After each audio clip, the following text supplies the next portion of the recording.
today's Parsha, this Shabbat, is Vayetze, which means he went out. And it opens as Jacob dreams about our favorite topic around here, angels going up and down the ladder, up and down, and then continues on about his journey toward the home of his uncle, where he actually works basically as a slave.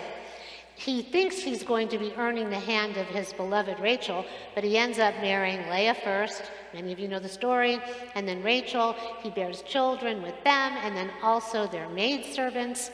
The actual text says, Jacob left Beersheba, and he set out for Haran. He came upon a certain place, and he stopped there for the night, for the sun had set. Taking one of the stones of that place, he put it under his head, and he lay down in that place. And he had a dream. A stairway to heaven. A stairway was set on the ground, and its top reached up to the sky, and messengers of God were going up and down on it. And standing beside him was Adonai, who said, I am Adonai, the God of your father Abraham's house, and the God of Isaac's house, and the very ground on which you are lying I will assign to you and your offspring. Now the interesting thing, what do we have going up and down the ladder? Angels. So many are surprised that we believe in angels.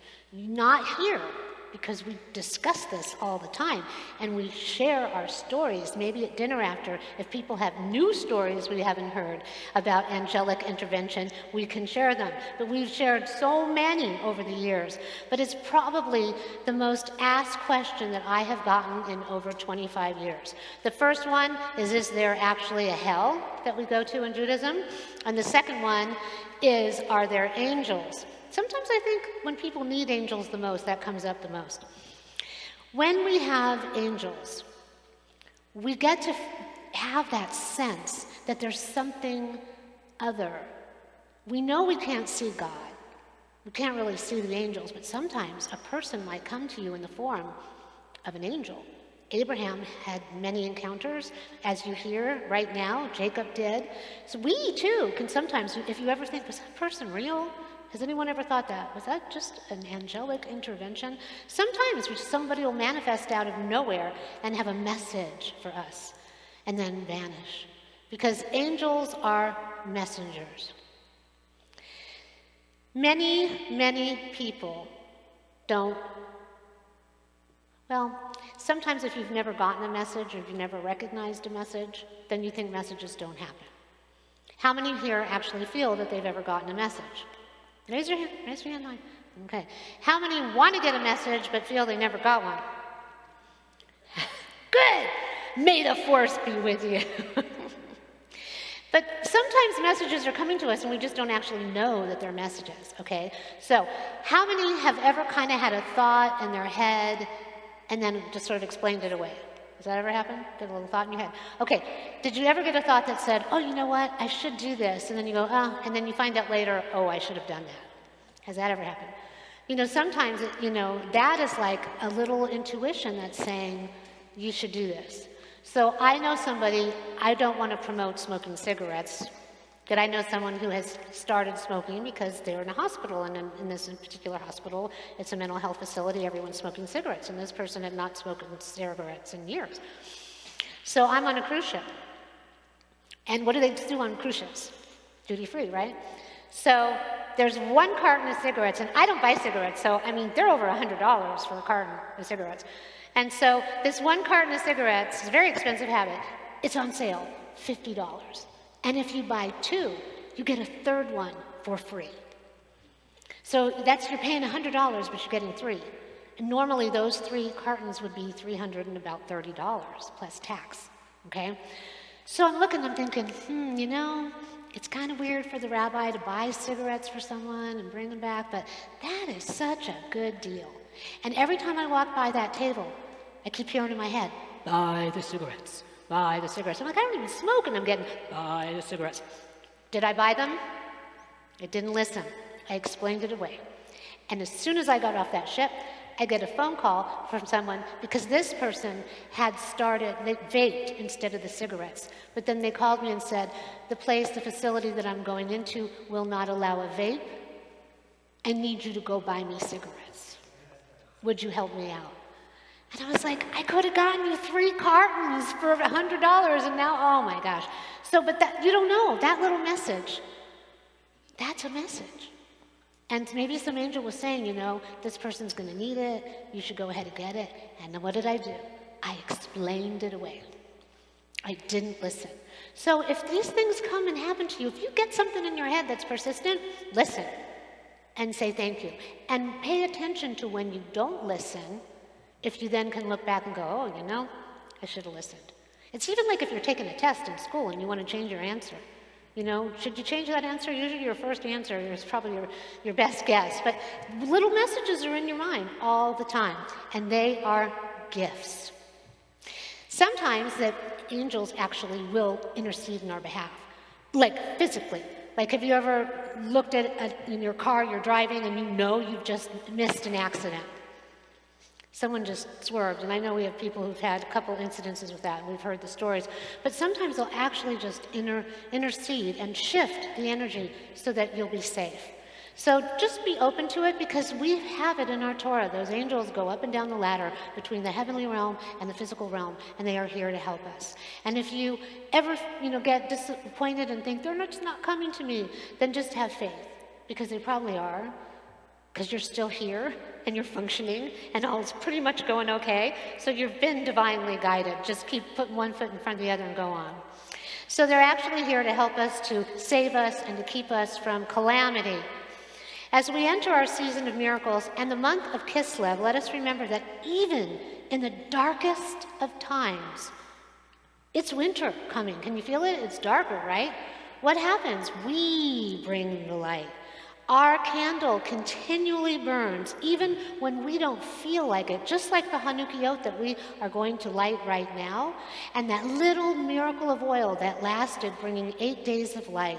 We must connect to that and know that we are beings of light, and we kindle light. We actually ritualistically do it on Shabbat and holidays and holy days and festivals.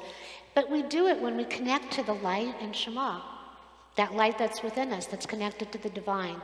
And every time we go out and share our gifts with the world, our personal, unique essence is the light of God. And when we share ourselves with others, even if it's just smiling at someone, you are sharing the divine light. Make the effort as we go forward into this holiday season and beyond. Don't be afraid to share your light. Have you ever felt at times that maybe you shouldn't share your light too much? You might shine too bright. Has anybody ever experienced that? That's how come we made Temple Emet. So anyway, so don't be afraid to share your light because we're here to do that and to illumine everyone. And to quote the Alter Rebbe, a little bit of light can dispel a lot of darkness. So meditate on that for a moment. Just think about that. See dark blackness in your eyes and then see a little light kindled, fanning out brighter and brighter and brighter. We are that light. Especially with so much anti-Semitism that's on the rise right now. I heard on the radio there were 2 young children, Orthodox children, playing on their front yard. Did anyone hear this story? And someone came along and shot them with paint guns, with paintball guns. I mean, it's getting out of hand. There is a lot of darkness, but we as a people have always been subjected to darkness. Dark times, dark-souled, evil people that want to destroy us and our faith. And now with this current rise in anti-Semitism, there are people that wish to do us harm, but not just us. Everybody, all of humanity is at risk for people who carry that darkness in them. Because what happens? The darkness is attracted to the light. So the more light you have, if you ever think, oh my gosh, why do I have so much? It's because your light is so bright. That Yetzer Harav and Yetzer Hatov, the Yetzer Harav, that evil influence, wants to just attack you and lessen your resolve and weaken your faith and snuff out your light. And you can't let that happen. So when you feel that coming on you, you just want to wash yourself in light. See it, surround yourself with it. And when that negativity is coming at you, you just send it away. Just in your own mind, send it away and shower with light. Somehow we prevail. And why? Because God is with us, always, always with us, even in the darkness, and our angels too. So what we're going to do is we're going to get ready to go over there. But I want to ask you one more story. Did anyone hear, I think it was yesterday, they found, scientists discovered a black hole? Anyone hear about this? Google it. Well, maybe don't, because I like my twist on it better. They're very scientific about the stars being sucked up and swallowed up by the black hole. But anyway, they found this black hole billions of miles away from us, light years away from us, and there's a beam of light pointed right at Earth. What I want to think about that is what? You got it. That is the divine light just beaming to us in the darkest time of the year, showering us with the light, just laser beaming us. So let us just think of that as embracing the light. Look up to the sky, embrace that light, and just know that God is with us. The divine light is with us, guiding us, watching us, over us all the time. And think about basking in the glow, taking in the radiance, and knowing that we are protected and guided by both God and the angels. So as you go forth, many of us in this room are going for Chinese food because that's what Jews do in the month of December. May your holidays be filled with bright, incandescent, glorious light, bountiful blessing, and may you carry it with you and illuminate all that you love and touch and know, uplifting the world as well.